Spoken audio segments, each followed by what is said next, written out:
দীর্ঘদিন বাদে বিশালগড় ব্লক কংগ্রেসের নিজস্ব পার্টি অফিসে, এটা 18 সন থেকে সেটা পরিত্যক্ত অবস্থায় পড়েছিল, জানেন আপনারা। আমরা বিশালগড়ের চরিলামের প্রাক্তন বিধায়ক, কংগ্রেস বিধায়ক পরিমল সাহার মৃত্যুবার্ষিকী, 43তম মৃত্যুবার্ষিকী আজকে আমরা শ্রদ্ধার সঙ্গে আমরা পালন করছি।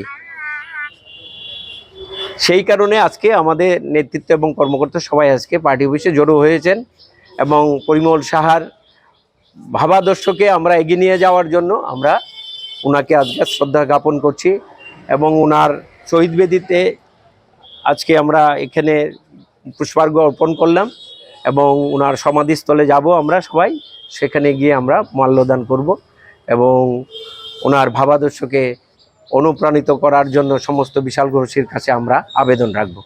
আমরা জানি যে উনি ঘাতক বাহিনীর হাতে সেই সময় 83 সনে উনি নৃশংসভাবে খুন হয়েছিলেন।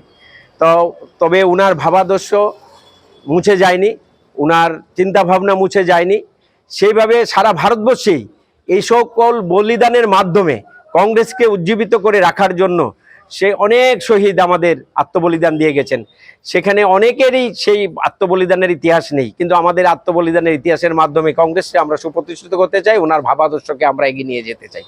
আপনাদের মাধ্যমে আমরা বিশালগড়বাসী তথা ত্রিপুরাবাসীর কাছে এইটুকু জানান দিতে চাই, দীর্ঘ প্রতীক্ষার পর, দীর্ঘ অধ্যবসায়ের পর পরিমল সাহার সেই চিন্তাভাবনা যে নত হলে নেতা হওয়া যায়, নত হয়ে নেতাগিরি করা যায়, এবং কংগ্রেসের যে চিন্তাভাবনা ছিল পরিমল সাহার কাছে, সেটা ছিল মানুষের পাশে দাঁড়িয়ে সেবা করা। সেই উদ্দেশ্য আমরা আজকে ওনাকে আমরা স্মরণ করছি এবং শ্রদ্ধা জ্ঞাপন করছি।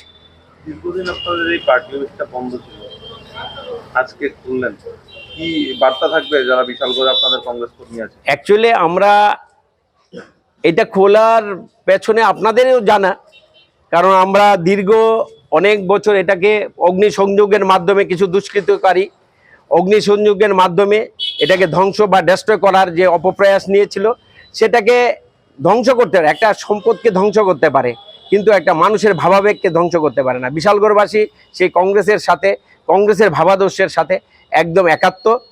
যারা এইসব নিয়ে রাজনীতি করে তাদের কাছে একটি বার্তা দিতে চাই যে প্রত্যেকটা ক্রিয়ার প্রতিক্রিয়া আছে, মানুষ চিন্তাভাবনার মাধ্যমেই মানুষ এগিয়ে যায়। আমরা এইটুকুন বলবো, সুস্থ সামাজিকতা মাধ্যমে যদি রাজনীতি করতে পারেন সেটাই হবে আসল পরিচয়, এবং মানুষের সেবার জন্য যেটা করার দরকার সেটাই করুন, বা আমরাও করার জন্য আমরা এগিয়ে আসছি। ভারতবর্ষের ইতিহাস বিশালগড়ের ইতিহাস, আত্মবলিদানের মাধ্যমেও মানুষের সেবার জন্য যে নিজেকে নিয়োজিত করা যায়, সেটা হচ্ছে কংগ্রেসের আদর্শ। আমরা সেই আদর্শই নিয়ে এগিয়ে যাব।